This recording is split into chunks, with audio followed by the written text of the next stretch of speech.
I was 30 years old, working as a financial advisor, and yet every time something went wrong, I was the one my family called. It didn't matter if it was an unexpected bill or a car repair or some other crisis. They came to me. I had learned to live with it, I guess. I'd always been the responsible one, the one who managed money like it was a lifeline. But lately I was starting to feel like I was drowning in it. I had just gotten back from a long day at the office when my phone buzzed. It was my mom, Lisa.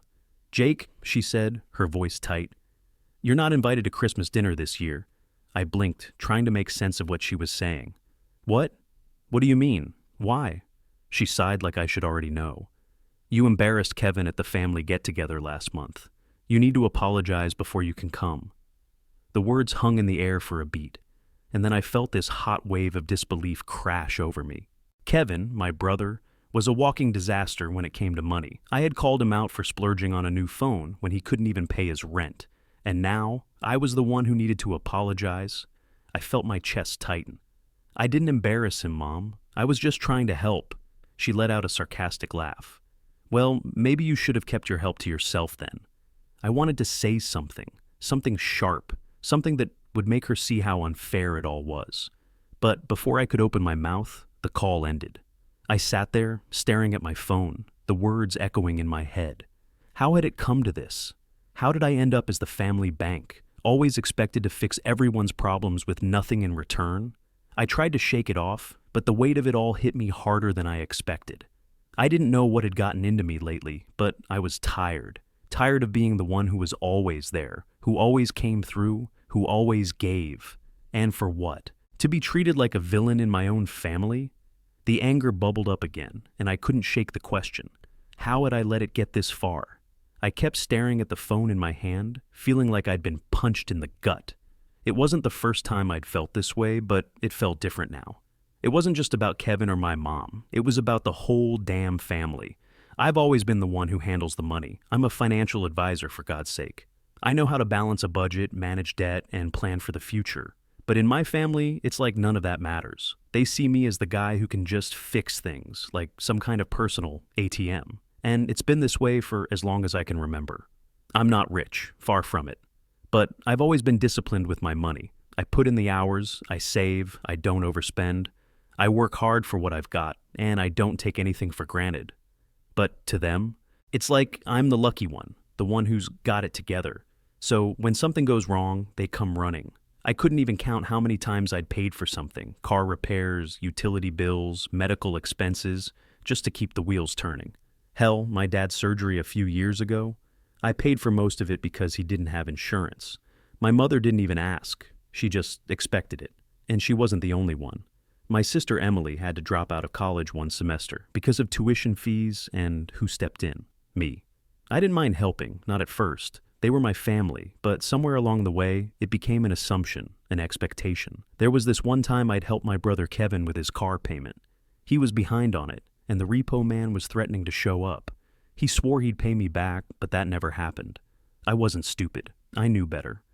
But I still wrote the check. Then there was that time when my dad had a medical emergency, something serious but not life-threatening, and I paid his bills without batting an eye. I didn't even get a thank you, not once. And I never said anything, because it's just what I did. I didn't want to make them feel bad, but every time I handed over the cash, there was this simmering resentment building in the back of my mind. I didn't mind helping them, but I did mind being treated like a never-ending source of money. They never learned anything. They never took responsibility. It was always, "Jake, can you help with this?" Or, "Jake, we're a little short this month." And I always came through, but they didn't even bother to manage their own finances. They didn't even try. I didn't know what happened, but over the years, I started to feel like a sucker. It wasn't even about the money anymore. It was about the lack of respect, the constant unspoken expectation that I'd always be there to bail them out. I'd helped them so much that I barely had time for myself. My own bills got pushed to the side because I'd loaned out so much money that my accounts were tight, but they didn't care, and I let them do it. I let them walk all over me because I didn't know how to say no. I started to resent my parents. They were smart people, but they never took financial planning seriously. They spent without thinking. It was like they were waiting for some miracle, waiting for someone like me to swoop in and make everything better. I hated feeling like I was being taken for granted. But what pissed me off even more was how they never even seemed to see it. My dad would joke about me being the family bank, but I knew he meant it. And my mom? She never acknowledged the sacrifices I was making, never once took a minute to thank me for covering for them. It was just expected. Kevin was the worst of all. He'd ask for money, promise to pay me back, and then disappear, like clockwork. But I kept giving because I didn't know how to say no. And every time I did, I felt that quiet anger building inside me, but I pushed it down. I'd been the good son, the responsible one. I was supposed to be the one they could count on, right? I realized something then, something I hadn't really allowed myself to think about before. I was tired of being the only one holding it all together, and that phone call with my mom, that was the final straw. I didn't know how to set boundaries with them. I didn't know how to stop enabling them without feeling like the bad guy. But maybe that's what I had to do. Maybe it was time to stop being the one who always fixed everything. I wasn't sure what it would look like, but I knew one thing for sure. I couldn't keep doing this. I couldn't keep sacrificing my own peace of mind for a family that didn't even notice. I hadn't even made it to the kitchen when my phone buzzed again. This time, it was a text from Kevin. "You're not invited to Christmas dinner unless you apologize for what you said about my spending last month. I'm sick of you acting like I don't know how to handle my money." I stared at the screen, the words blurring together for a second. I didn't even know how to respond. I mean, what the hell was this? I was the one who had been trying to keep things afloat, trying to get him to see the mess he was making with his finances, and now I was the problem. My thumb hovered over the screen as I read it again, a bitter laugh escaping me. Kevin was always the victim, always playing the part of the misunderstood martyr. And now, just because I dared to point out how bad his money habits were, I was the one being banished from the family dinner table. I didn't even care about Christmas anymore. Not with these people. Not when they treated me like I was the villain. I didn't stop there, though. I opened the family group chat, thinking maybe I was overreacting, maybe the others would see things from my side. But no, every single response was some variation of "Kevin's right," or "Jake, you've gone too far this time." My mother had even sent a text saying, "Jake, please stop making things difficult for everyone. We just want peace." I felt humiliated. All I'd done was try to help. I wasn't perfect, far from it. But I sure as hell wasn't the one messing everything up. Without thinking, I dialed my mom's number. I needed to hear her side, maybe get her to understand what I was feeling. But as soon as she picked up, she didn't even let me speak. "Jake, I don't have time for this right now," she said, her voice already tired. "Kevin's upset and now you're being dramatic about Christmas. Can we please just drop it?" My stomach churned. "Mom, I'm not being dramatic. I'm trying to explain why this isn't fair." But she cut me off again. "You need to apologize. This whole thing is ridiculous. We're not going to keep going in circles. Just stop." I sat there, the phone pressed to my ear, waiting for her to say something that would make me feel like I wasn't completely alone in this. But there was nothing. Just silence, and then the sound of the call ending. I stood there for a second, holding the phone in my hand, staring at the wall. What had just happened? She didn't even try to listen. She didn't even want to hear my side. It was like she had already made up her mind. I ran my hand through my hair, trying to make sense of it all. The frustration built up in me like a pressure cooker about to explode. The family who I'd spent years trying to help, trying to hold together, was more concerned with keeping the peace than with understanding what I was going through. And I realized something then. I'd been trying to fix things for them for so long, I'd forgotten how to take care of myself. I leaned against the counter, my mind racing. The thing was, they weren't going to change. They never had. No matter how many times I stepped in to fix their problems, it would never be enough. They would never see me as anything other than the person who could always be relied on, no matter what it cost me. I wanted to call my mom back, to yell at her, to tell her how much this all hurt, but I didn't. I couldn't. Because deep down, I knew it wouldn't matter. They would just keep expecting the same thing, and I'd keep doing it, and nothing would change. That's when it hit me. I'd spent so much of my life trying to be the guy who fixed everything, trying to keep everyone happy, but all it did was make me angry. Angry at them for taking me for granted, angry at myself for letting it happen. And for the first time, I thought, maybe it's time I stopped being that guy. Maybe it was time I set some damn boundaries. The next day, my dad called. I didn't even need to check the caller ID to know what this was about.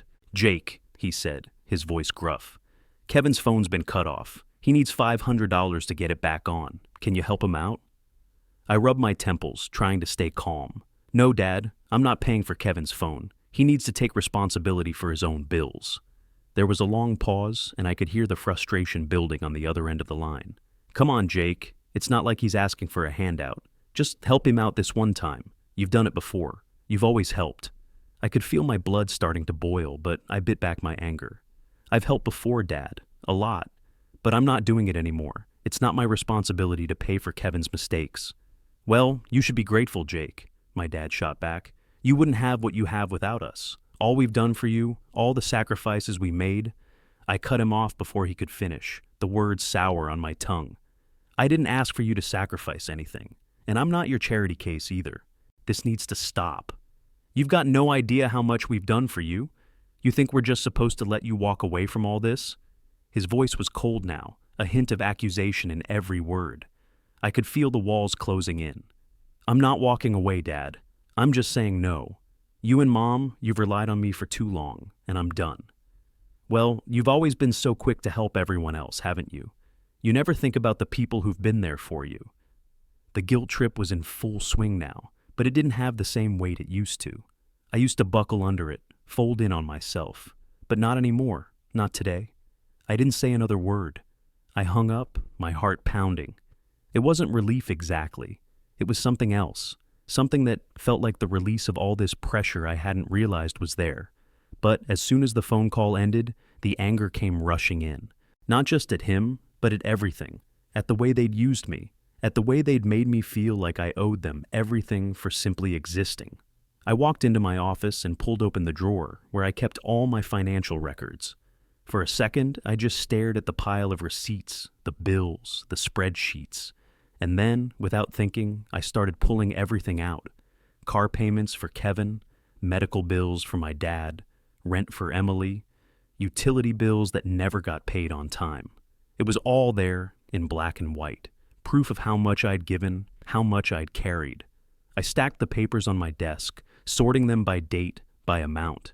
Each one a reminder of how much I'd put up with, how much I'd given away. By the time I was finished, the stack of papers was huge. A few $100s here, 1,000 there, little loans, bigger ones. I'd never asked for anything in return. I'd never said no. But seeing it all laid out in front of me, it hit me harder than anything else. I'd been letting them take everything. And for what? To be the good son? To be the guy who always showed up when they needed him? I picked up my laptop, feeling the weight of what I was about to do. My fingers hovered over the keyboard for a moment before I started typing. "Mom, Dad, I've been thinking a lot about everything that's happened recently, and I've realized that I've been carrying the financial burden of this family for too long. You've come to rely on me in ways that I can't keep up with, and I'm done. I'm no longer going to be involved in supporting anyone financially, unless there's a serious change in how we handle things as a family. I've always been there when you needed me, but it's time for all of us to take responsibility for our own lives. I can't keep doing this. Jake." I stared at the screen for a long moment. My hand shook a little as I moved the cursor over the send button. Was this really happening? Was I really about to do this? It was a small thing, sending an email, but it felt like I was setting something into motion, a shift, a boundary that should have been set years ago. I clicked send, and for the first time in a long time, I felt something that wasn't guilt or resentment. I felt empowered. It wasn't going to be easy. I knew that. But I couldn't keep pretending I was okay with being the family ATM, not when they didn't even respect me enough to see how much I'd been giving. I had drawn the line, and this time I wasn't backing down. After I sent the email, I couldn't sit still. My mind was racing. I had just drawn a line in the sand, but the real work was about to begin. The next step was figuring out how to stick to it, how to stop letting my family walk all over me. So I reached out to Mark. He worked in accounting, and he was the type of guy who understood finances inside and out. Plus, he had this no-nonsense way of looking at things that I really needed right now. We met at a cafe, and as soon as I sat down, I could tell something was off with me. Mark raised an eyebrow, his coffee cup hovering in the air as he looked at me. "You okay?" he asked, his voice steady. "I'm done, with my family, the money, All of it. I'm done enabling them." He put his cup down and leaned forward, looking serious. "All right, talk to me. What's going on?" I filled him in on everything. The constant requests, the guilt trips, how my dad had tried to manipulate me over Kevin's phone bill, how they all just expected me to keep giving. Mark listened quietly, his face unreadable. And when I was done, he let out a breath. "Jake, here's the deal," he said, sitting back in his chair. "You need to set real boundaries, and you need to do it in a way that leaves no room for negotiation. If you're going to stop financially supporting them, you have to make it crystal clear." I nodded, already knowing that. But I wasn't sure how to go about it without feeling like an asshole. Mark didn't waste time on niceties. "First things first," he said, tapping his pen on the table. "You've been paying for their bills for years, right? You need to put it all in one place. Every dollar you've spent, the dates, the reasons. Make it clear that this isn't a one-time thing you're doing. It's been ongoing." I stared at him for a moment. "You mean a list of everything?" "Yeah. You need to see it all laid out. It'll give you some perspective, and it'll make it harder for them to brush you off when you confront them." I sighed, feeling the weight of the task already settling on me. But Mark was right. I needed to make it real. When I got home, I pulled out every receipt, every bill, and every payment record I could find. I went through my credit card statements, my bank records, anything that had a payment tied to one of their problems. It was painful, to be honest. The numbers just kept adding up. Car payments for Kevin, my dad's surgery bills, Emily's tuition, the utilities, the cell phone bills, all the random things they never took care of. I started compiling it all into a spreadsheet. Date, amount, reason. The list stretched on and on. By the time I was done, I had pages of it. And I couldn't believe it. I couldn't believe how much I had given, how much I had carried. It was like they had no idea how much I'd been sacrificing for them. And worse, they didn't appreciate it. I printed out the pages and organized them into a binder, making sure everything was in order. There was a sense of finality in it. This wasn't just some emotional decision. This was proof, concrete, irrefutable proof of how much I had done and how little they had given back. It felt good to see it all in one place, even if it made me sick to think about how long I'd let it go on. Then I started going through the family accounts, things like the shared phone plan and the internet service I'd been managing for years. I logged into each account, one by one, and started disconnecting myself from everything. I wasn't going to keep paying for things that they didn't take responsibility for. It wasn't just about the money anymore. It was about respect, about saying, enough. I pulled the plug on the family phone plan first. I changed the passwords on everything and emailed them the new details. There were no apologies in that email, no explanations, just a clean break. I wasn't doing this anymore. The next day, I was sitting in my office staring at the binder in front of me. The weight of it, the physical weight of the receipts and records, felt heavier than it had when I first started gathering everything. This was the moment I had been avoiding for years. I was really doing it. I was cutting them off. I took a deep breath, letting the silence settle around me. It felt strange, almost surreal, like I was walking away from something that had been part of my identity for so long. Being the family's go-to guy, the one they could always count on. It wasn't easy, but it was necessary. I closed the binder and stood up, my hands shaking just a little.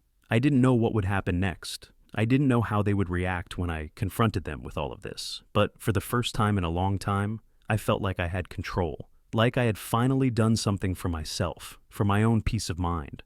I was done being their financial crutch. I had made my decision. Now it was time to stick to it. I knew I couldn't put this off any longer. The email had been sent, but there was something about saying it to their faces, showing them the proof, that felt like it had to happen. If I was really going to walk away from this, I had to see it through. I drove to my parents' house that afternoon, my hands tight on the wheel. The tension in the car was almost suffocating. I kept telling myself this was the right thing to do, but my stomach was in knots. When I pulled into their driveway, I could already feel the weight of the conversation hanging in the air, even before I stepped inside. I rang the doorbell, and my mom answered. Her face was tight, the lines around her eyes more pronounced than I remembered. I could already tell she was pissed from the phone call earlier, but she didn't say anything. She just stepped aside, letting me in. Dad was sitting on the couch, flipping through the newspaper like he hadn't heard me come in. He looked up when I walked into the room, his eyes shifting uncomfortably, like he was waiting for the explosion. I could feel the coldness between us, This was it. The confrontation. I set the binder down on the coffee table with a soft thud. My mom's eyes narrowed, and I could see the frustration bubbling up in her. She crossed her arms over her chest. "What's this, Jake?" she asked, her voice sharp. I took a deep breath, trying to keep my voice steady. "This is everything I've paid for over the years. Every bill, every loan, every expense I've covered for you guys." I started flipping through the pages, showing them the detailed list: Kevin's car payment, Dad's medical bills, the countless utility bills. I could see my dad trying to avoid looking at the numbers, but I didn't let up. "This is not a one-time thing. This is years of me footing the bill for your financial irresponsibility." "Jake, come on," my dad interrupted, his voice gruff. "Things have been tough, you know that." "Yeah, I know," I said, keeping my tone even. "But that's not my problem anymore. I'm not your bank. I'm not your safety net." My dad shifted in his seat, his face flushing. "You think we want to ask you for help? You think we enjoy this? We do the best we can. But you've got to understand." "No, Dad," I cut in, leaning forward. "I've been the one bailing you out for years, and I've never asked for anything in return. It's not my job to clean up your messes." There was a heavy silence in the room. My mom looked like she was going to say something, but her voice cracked. She cleared her throat, trying to mask the emotion rising in her. "We never asked you to do all this, Jake. You always volunteered. You always offered to help. You could have said no." "I should have said no," I snapped. "I should have set boundaries years ago. But I didn't, and now I'm done." Before they could respond, the front door creaked open, and Kevin stepped inside. He paused when he saw the binder on the table, his expression immediately shifting to that defensive, cocky look he always got when things were about to go sideways. "What's all this?" he asked, looking between us. His eyes darted to the papers I'd laid out in front of my parents. I picked up my phone and scrolled through the group chat, finding the texts Kevin had sent me, promises to pay me back, time and time again, that had never been kept. I held my phone up, showing the screen to him. "Here, Kevin," I said, my voice steady but firm. "You've asked me for money over and over again, promising you'd pay me back, but you never do. Here's the proof." Kevin glanced at the screen, his face flushing red. "You're really bringing this up now, in front of everyone?" I didn't back down. "Yeah, I am, because I'm done. I'm not going to keep being the one you rely on every time you get yourself in a jam. I'm not your bank anymore." There was a long, uncomfortable silence. Kevin's face twisted in anger, his eyes darting from me to my parents. He opened his mouth to say something, but then closed it, clearly struggling to find the words. Finally, he let out a sharp breath. "You're being dramatic, Jake," he muttered, his voice low. "This is what families do. They help each other. Not when one person is always doing all the giving and no one else takes responsibility," I shot back. "That's not family, Kevin. That's a one-sided arrangement." My mom's eyes welled up, tears threatening to spill over as she stared at the binder, at the numbers. She didn't say anything, but I could see the hurt in her eyes, the guilt she was trying to hide. She wiped her eyes quickly and stood up, turning away. "Jake," she said softly, her voice trembling, "I didn't realize how much you'd been doing for us. I'm sorry." I felt something tighten in my chest. Part of me wanted to reach out, to apologize, to make things better. But I couldn't. Not this time, not after everything. I stood up, my body tense, but resolute. "I'm not sorry, Mom.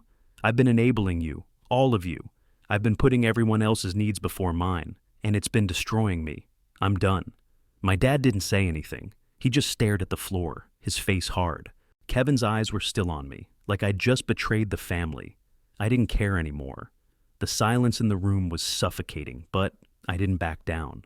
For the first time, I felt like I had control over my own life, and I wasn't going to let them take that away.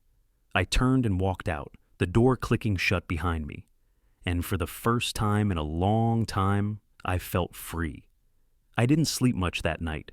Every time I closed my eyes, I saw the look on my mom's face, hurt, confused, like I'd ripped something out of her.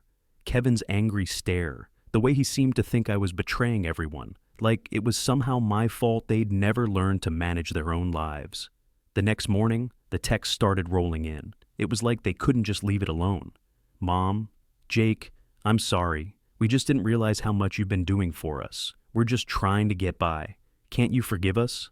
Dad, This isn't the way to handle things, son. We've always been there for you. Kevin, really? You're just going to cut us off like this?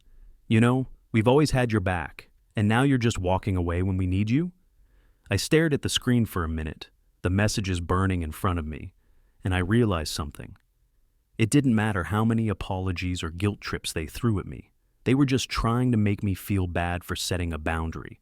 They didn't actually get it. They didn't care about how I felt or how much I'd given. They just didn't want to lose their fallback. I didn't respond to any of them, not one. I had nothing left to say. For the next couple of days, the texts kept coming. Kevin called me a few times too. I didn't answer any of them. The first time, it was a message about how family is supposed to help each other out, and how he couldn't believe I was doing this to him.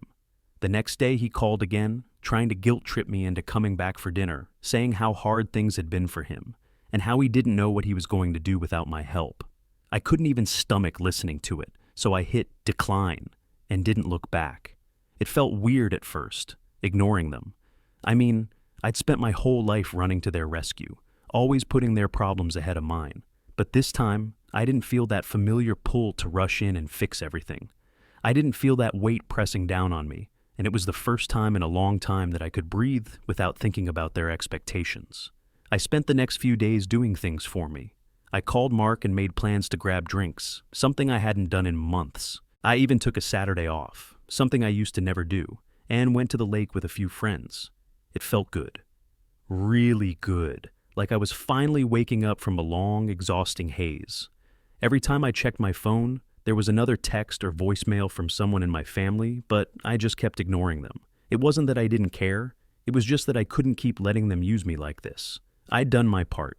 It was time for them to figure it out on their own. By the end of the week, I felt lighter. I spent less time staring at my phone, less time feeling guilty for wanting to focus on myself for once. It wasn't easy. Part of me still wanted to call my mom, to check in, to make sure everything was okay. But I knew that if I did that, I'd just fall back into the same old routine, the same one where I was the one who always gave and never got anything back. I was done with that. I wasn't going to keep being the one to carry the load. I spent that Saturday night out with Mark and some other friends, laughing over drinks, talking about work, about life. It felt so good to just be present, to be with people who didn't have any expectations of me except to enjoy the moment. And for the first time in years, I didn't feel like I was waiting for a call, a text, a request. It was just me. When I got home that night, there was another voicemail from Kevin. I didn't listen to it. I didn't need to. I had made my decision, and it was the right one. I was starting to realize that setting boundaries with my family wasn't just about money. It was about respect. I was showing them finally that I mattered, and that was something they'd never understood. Until now. The days after I walked away felt strange at first, like I was living in a new version of my life where I didn't have to rush to answer the phone every time one of them needed something. My family kept reaching out, but the tone had shifted. It wasn't the usual, "Hey, can you help us out with this bill?" or "Can you pay for this? We'll get you back next month." No. Now it was little texts like nothing had happened.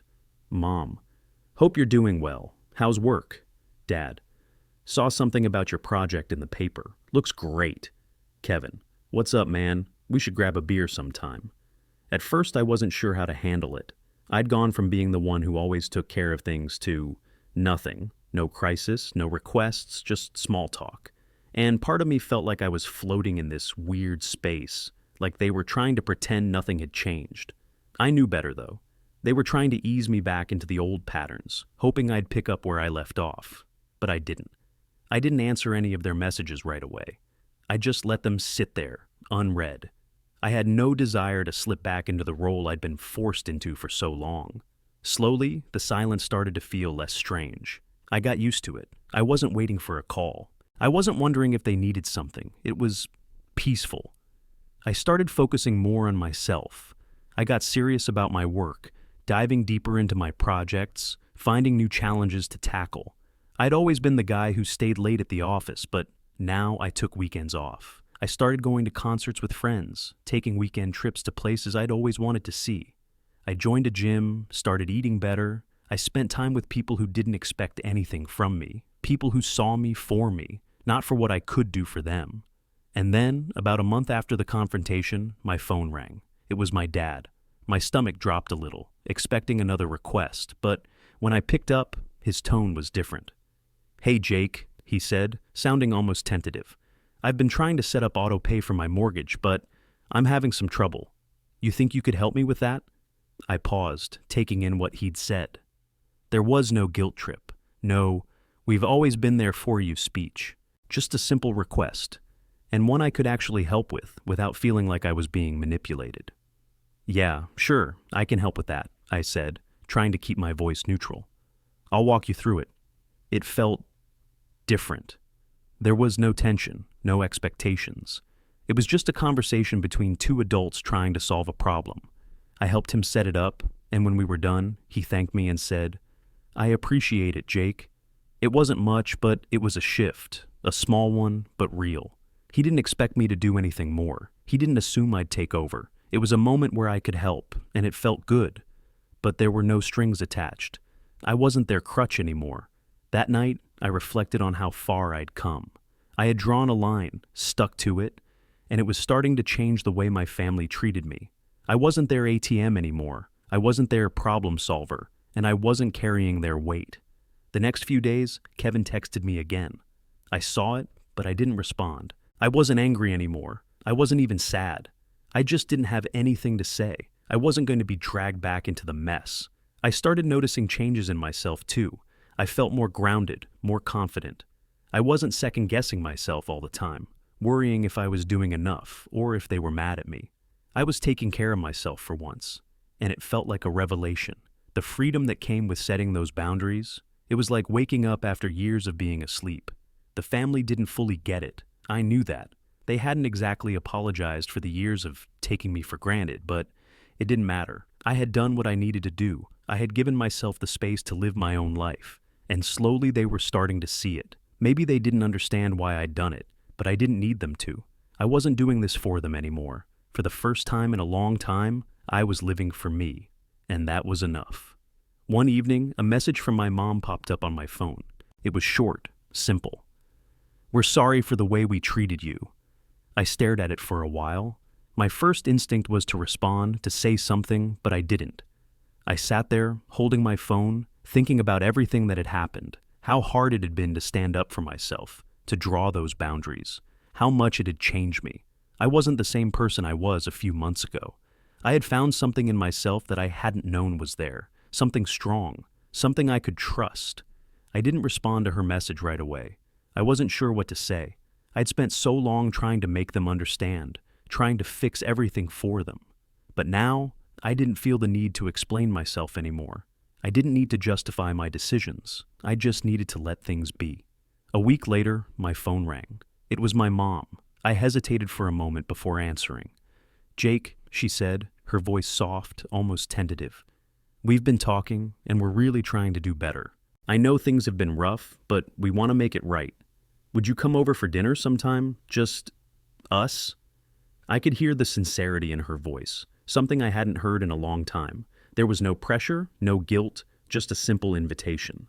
For the first time, I felt like I wasn't being asked to fix anything, but rather to just be part of the family again, on my terms. I took a deep breath, feeling that familiar tug in my chest. I hadn't expected this, but I wasn't sure I was ready. I'd done the hard work of stepping back, of setting my boundaries, and it had given me peace, real peace. "I'll think about it," I said, my voice steady. "But I'm not making any promises." "Okay," she replied, a note of relief in her voice. "That's all we ask."